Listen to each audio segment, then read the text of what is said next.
ఈనాడు ETV సంస్థల అధినేత చిరుకూరి రామోజీరావు అకాల మరణం పత్రికా రంగానికి తీరని లోటని విశాఖ దక్షిణ నియోజకవర్గ ఎమ్మెల్యే వంశీకృష్ణ శ్రీనివాస్ అన్నారు. శనివారం విశాఖ జనసేన పార్టీ కార్యాలయంలో ఏర్పాటు చేసిన సంతాప సభ కార్యక్రమంలో రామోజీరావు చిత్రపటానికి మీడియా ప్రతినిధులతో కలిసి పూలమాలలు వేసి ఘనంగా నివాళులర్పించారు. అనంతరం ఆయన మాట్లాడుతూ సమాజంలో మంచి చెడులను ఎప్పటికప్పుడు ప్రజలకు వార్తల రూపంలో ప్రజలకు అందిస్తూ అందరి మన్ననలు పొందిన గొప్ప వ్యక్తి రామోజీరావు అంటూ ఆయన సేవలను కొనియాడారు. ఈ కార్యక్రమంలో పలువురు మీడియా ప్రతినిధులు జన సైనికులు పాల్గొన్నారు.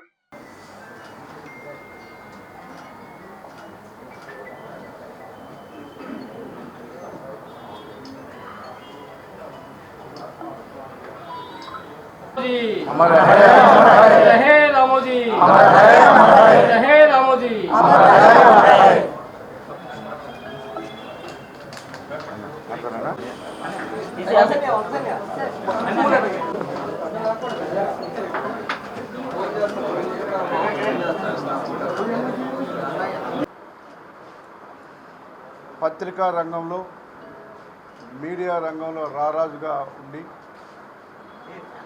మరి ఈరోజు మన మధ్య రామోజీ గారు లేరు. ఆయన యొక్క ఆత్మకి శాంతి చేకూరాలని ఆయన కుటుంబ సభ్యులకి నా ప్రగాఢ సానుభూతిని తెలియజేస్తూ ఉన్నాం. దురదృష్టం ఏంటంటే వచ్చే ఆగస్టుకి ఆ పత్రిక పెట్టి 50 సంవత్సరాలు అవుతుంది. మరి ఆయన మన మధ్యలో లేకపోవడం చాలా బాధాకరం. ఎంతోమందిని జర్నలిస్టులని ఈ రాష్ట్రంలో అద్భుతమైనటువంటి న్యూస్ని ప్రజలకు కావాల్సినటువంటి మంచిని ఇవాళ చూపించినటువంటి సంస్థ ఈనాడు.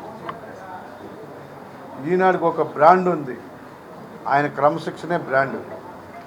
అలాంటి వ్యక్తి వాళ్ళు మన మధ్య లేరు. మరి మీలో అందరూ చాలామంది కూడా ఈనాడు జర్నలిస్ట్ స్కూల్ నుంచి వచ్చిన వాళ్ళు చాలామంది ఉంటారు. క్రమశిక్షణ మారు పేరు రామోజీ గారు కాబట్టి ఆయనకి 2 నిమిషాలు మౌనం పాటించాలని చెప్పేసి మీ అందరినీ కోరుతున్నాను.